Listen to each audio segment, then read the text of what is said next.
dum diddy dum diddy dum. Hello and welcome to the Analyst Inside Cricket in association with LV Insurance, and a look back at the first test, the first LV Insurance test match, which sadly came to a damp end, as I'm sure you heard, which, well, in a way, it certainly pleases me because my 2-2 prediction is still intact, and probably your 2-1 prediction is still intact as well. That's 2-1 to India, I think, wasn't it? It was, yeah. And the reason I went for 2-1, people say, well, there aren't any draws in Test match cricket these days. Well, there aren't many, but I've gone for 2 draws in this series, not because I think that we're going to have high-scoring matches, but because, you know, the English weather, you just cannot trust it, can you?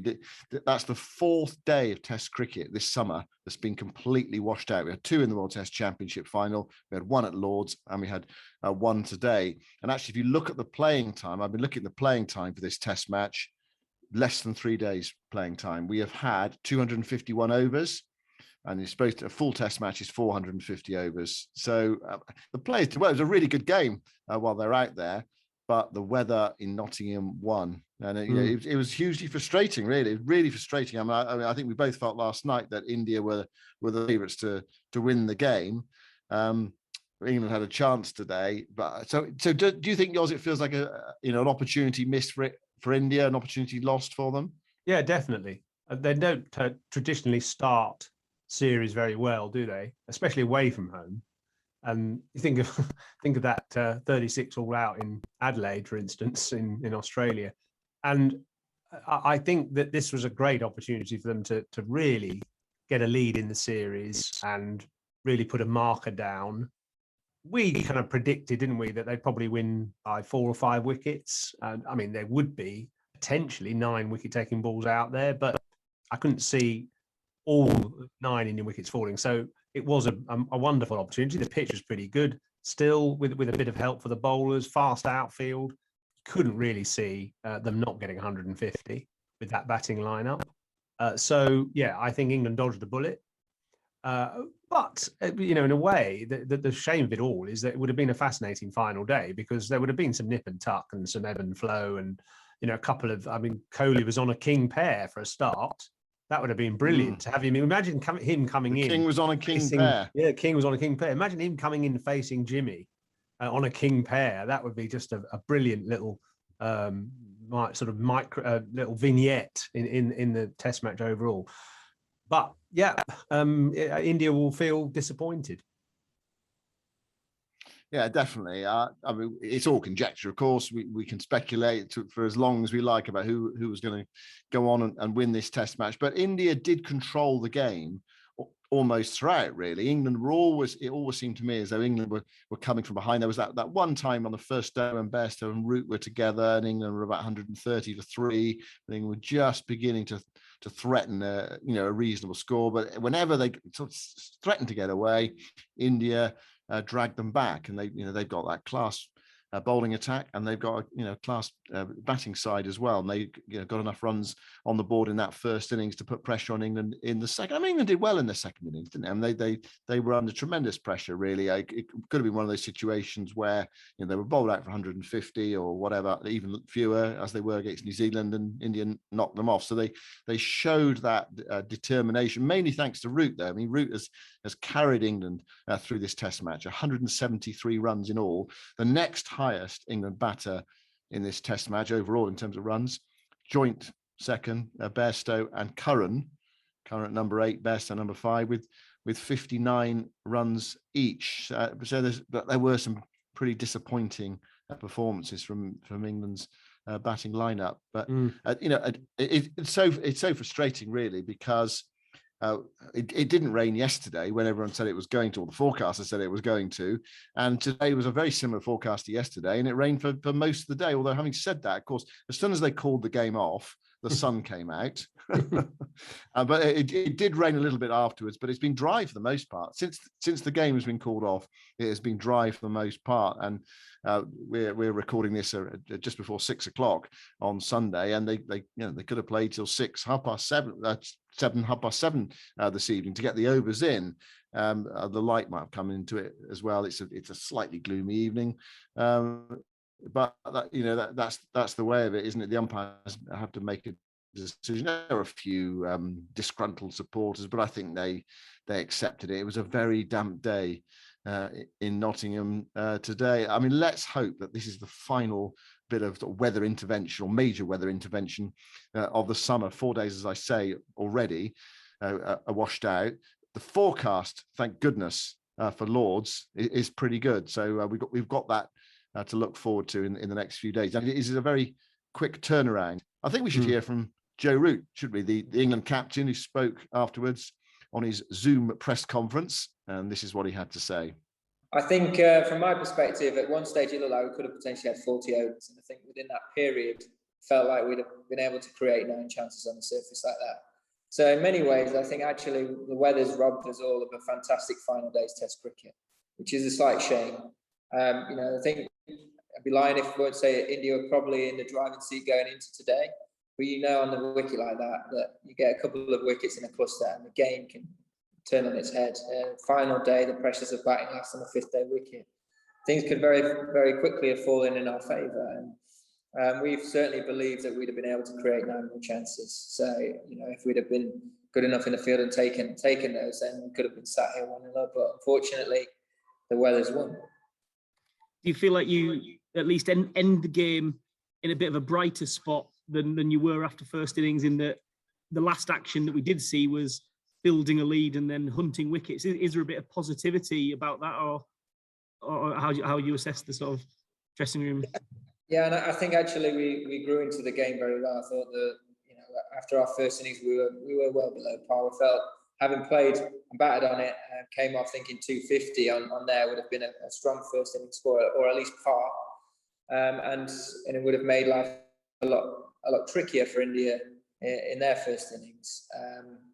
That being said, I just still think we bowled very well. We probably bowled a little bit wide to start with, but after lunch we came out and we found a really good line, asked very good questions of the defence, and showed our class with the ball. There were a few glimpses of what we're capable with the bat in the second innings. I thought we played with a better intent. We looked like we were really enjoying and thriving in the environment, and you could see guys a little bit more relaxed, a bit more clear about how they wanted to go and play, and certainly feel like going into the next Test match, if we can carry that forward, then you'll see some better performances. Obviously, you'll have discussions about the team in the coming days, but Virat has just said on TV that he feels the template and the balance of his side is what he thinks is right for this series now. We talked about before the series that you have a question to answer with balance, and I just wonder, over the last 5 days as captain, whether you are happy with the balance or whether that is something you might look at again. I think it's something that we will continue to keep looking at. Not something that we want to try and find something settled sooner rather than later. But ultimately, I think on conditions and where we're going, we might have to alter our side slightly. We might not. We might turn up at Lords and see things very similar. But as always, you want continuity. Something that we haven't had, whether that be to rest and rotation, whether it be to COVID, to injuries, a number of other factors. There have been a lot of obstacles for us to overcome as a side. There might be more in the future. We just got to be adaptable, got to be pragmatic, and the guys that get the opportunity have really got to keep looking to stand up and try and win games for England. Well, England have already picked a squad for the first 2 Test matches, but they can bring players in if they want to, if they feel they need to. They've got enough players to pick for already, in theory, because they chose 17. Of course, Stokes dropped out and then Overton came in. So England have got scope for changing it. Players who could come in from the outside, in theory, maybe talking about balancing the side, Moeen Ali, a spinner who can bat, that would help balance the side. Top of the order, someone who could come in is David Malan if England feel they need to change that top 3. But they do seem, and we talked about this in our preview podcast, they're pretty conservative. I mean, Sibley's not had a great Test match. Crawley's not had a great Test match. I mean, Sibley can stay in but not score, and Zach Crawley just can't stay in at the moment. So, I mean, what on earth do they do? Do you think it will roughly be same again, Yoz? Yeah, I do. I actually think possibly if Ollie Pope is fit, he'll come in for Yeah. Dan Lawrence. I just think he's a tighter player. He's got more Test match experience, and so I would definitely, if he's fit, I'd prefer Pope to Lawrence. Lawrence will come again, I'm sure, but Pope at the moment is a superior player. I think you have to stick with the top three just for one more test, and just give them the opportunity to try and find their way. Crawley, for me, is a class player who just needs to be more positive, I think, and believe in himself a bit more. And I think Joe Root said that in his press conference after the game. Sibley, he's not entirely convincing to me. I've said that several times, but I suppose he deserves one more go. And then if he fails again, then the chance is to bring Hamid in for the third test, which there's a bit of a break between the second and third. I mean, as far as the bowlers are concerned, I'd stick with Anderson and Broad. I mean, they might think about Wood, I suppose, for Broad, possibly for the next test. And then do they keep Curran or do they go with Leach? I think it depends who you think will actually take the most wickets. I mean, it depends a little bit on the surface as well, but Lords always tends to help seamers a bit, especially when it's cloudy, and there's the slope to use as well. Leach, to me, he doesn't feel like a wicket-taking bowler, and he weakens the batting. So, as sad though it is to say, I think they might go in without a spinner again. Moeen Ali won't be that effective against this Indian team because they've only got one left-hander in the top six, and that's Pant. And so, I just think they probably would rather, if they're going to have a spinner, they'd rather have a left-arm spinner.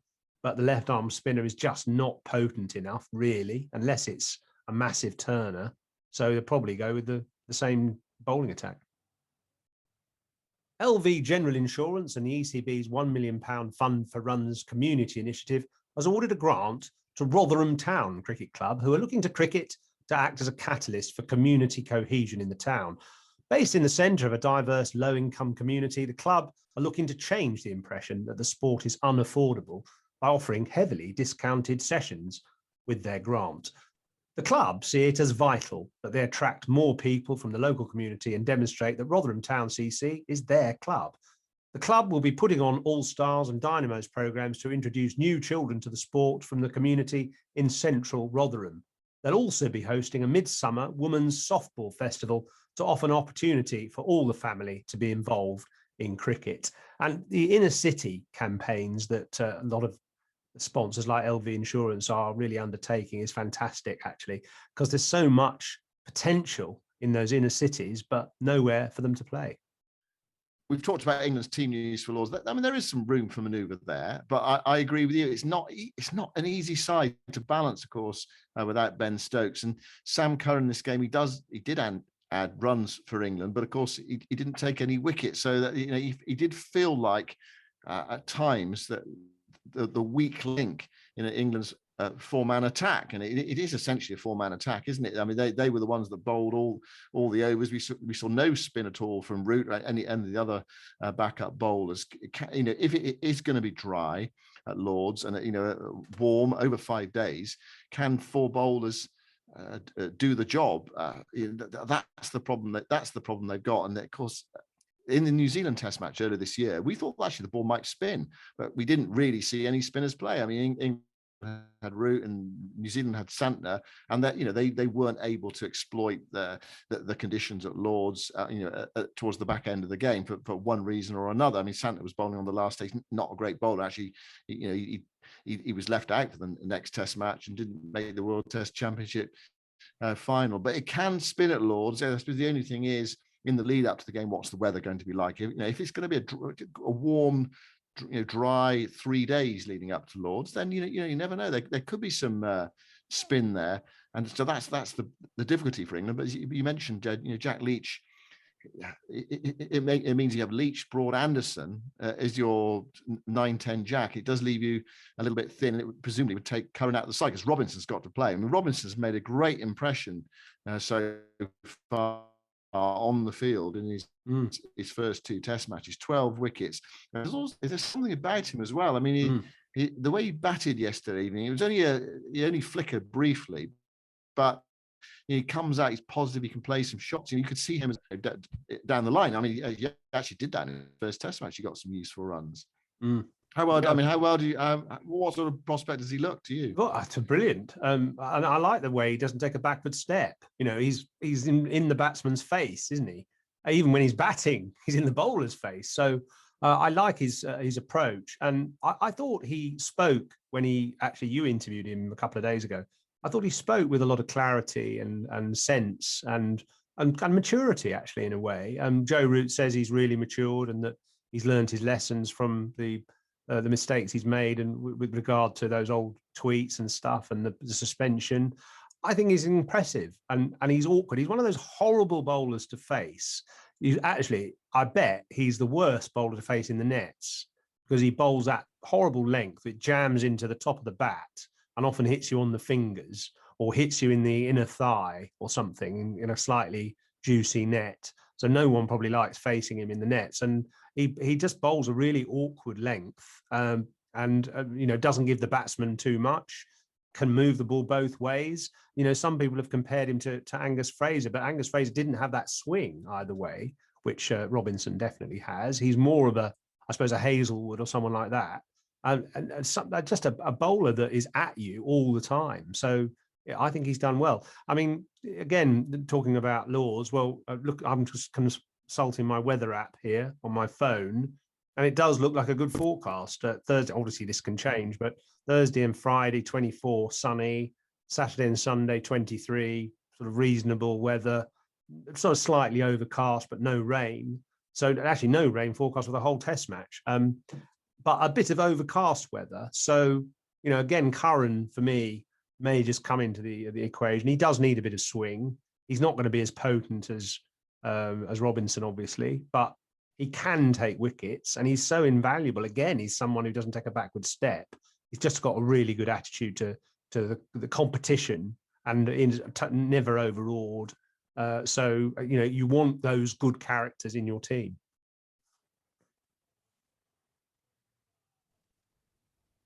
I mean, one thing about Sam Curran, do you think he could open the bowling and have a look? He can swing the new ball. So Yes, can you look at him for 3 overs and say, okay, if it's not working, why not? If it's going gun barrel straight, that's a good shout.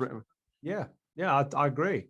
It's again, especially at Lords, he comes. I mean, he and Anderson might be sort of fighting over the same end, because Jimmy likes to bowl from the pavilion end, and Sam Curran naturally would use the slope from the pavilion end well. So it might not be an easy matter getting him on at the right end. But yeah, I agree. A little bit of swing, and then if there's none, you bring Broad on. Yeah, so that's not a bad shout, actually. And he just offers something different, and he can go round the wicket, and maybe the Trent Bridge pitch rewarded those back of a length taller bowlers, or bowlers who had a bit more zip, but Lords might go underground later and he can start hitting people on the pads. So I think he's just got that wicket taking knack.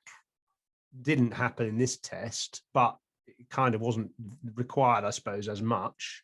But he's someone who can come on in the 40th and 50th over and make something happen. I know we sort of talked about him in the past as a sort of poor man's Chaminda Vaas, and he doesn't quite get the movement or the zip or the height. He's got, because he's shorter, he doesn't get much bounce. But sometimes on certain pitches that can be an advantage. Well, we talked about England's selection issues or otherwise for the next Test match. What about India? It's interesting, actually, the Virat Kohli, as Joe Root alluded to earlier in this podcast, saying that the template of 4 and 1 is something that they quite like for this series. So that means, well, what does it mean for Ravichandran Ashwin? Does it mean Jadeja stays in the team, or do they mix and match?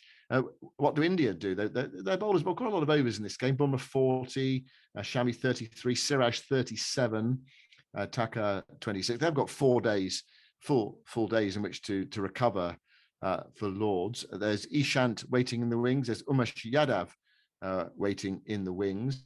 What do you think India might do? I reckon they'll play Ashwin, because I think they know how effective he is, and he's he's obviously got a great deal of success against left-handers, but he's good against right-handers as well. And I'd be looking at the forecast, they'll think there might be a bit of turn. He's got the slope to use as well, and the slope is really valuable for off spinners because they can go from the pavilion end and spin the ball down the slope, and then they can go from the nursery end and sort of make the ball curve away from the right hander down the slope the other way. So you've got that sort of extra bit of incentive, I think, to be a spinner. Graham Swan was always excellent at Lords, regardless of whether he was bowling at right-handers or left-handers. So I think Thakur is expendable. The other three seamers and Ashwin and Jadeja feels more natural to me for their team on a good pitch in reasonable climate. When the weather's good. So I think they're saying, oh yeah, we'll have the same team, the same balance is just probably bullshit. And actually, I bet you they change it. Right. Well, that'll be an interesting thing to look out for on Thursday morning. You've gone for it, Yols, there. Anyway, I mean, we know for a fact that in that World Test Championship final, they did go 3-2, and they were definitely a seamer light. But the weather forecast and the weather in the next few days might change their mind up. I mean, Ashwin he's a handful, obviously, and so is Jadeja. I mean, you basically want to play them both. I mean, is there any case, do you think? I mean, it's not easy to do this for him. Is there any case for, I don't know, Jadeja for Rahane, or is that too high in the order for? No, that's too someone high. Ravi Jadeja. They're definitely won't do that. I tell you what really needs to happen is that India need to leave Ashwin out and give him to England, and that would be England need Ashwin. Can't we get a sort of a quick passport agreement or something? Because imagine how he would transform England's side. They're struggling for all-rounders that are effective with bat and ball, and he would just solve so many issues, actually. But obviously, it's not going to happen. No. Well, England would give a lot for a cricketer like Ravi Chandran Ashwin. I mean, some people say, well, they have got one. They've got one in Moeen Ali, who's got nearly 200 Test match wickets. Moeen Ali's just not as crafty, is he? He's just not.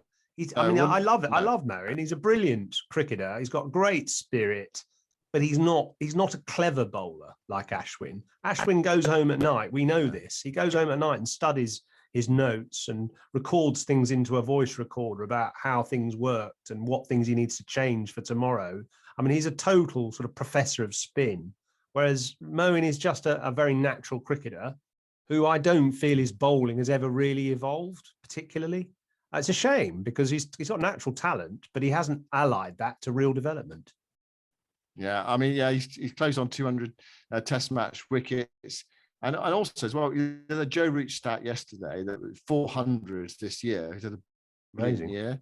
Do you know Moeen Ali scored four Test hundreds in 2016? It's one of those sort of frustrating ones because there's Moeen's obviously got a huge amount of talent. It feels at the moment as though his international career is sort of very much on hold, really.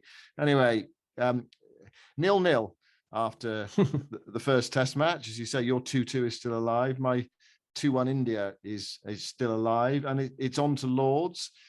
And we really are hoping for much better weather, and that is the suggestion. Whether England will be better for the gallop, if you like, having had a bit of red ball practice because they didn't have much going into this Test match, we shall see, or whether India's class will tell when we get to Lords on Thursday. Really looking forward to it. It's sort of whetted our appetite because it's been a really good game, the 3 days or just under 3 days we had, but inconclusive in the end. We can talk about it forever, who would have won this Test match, but we will never know. We'll be back with you on Thursday evening to wrap up the first day of the second Test match, and let's hope the sun shines as well. Dum diddy dum diddy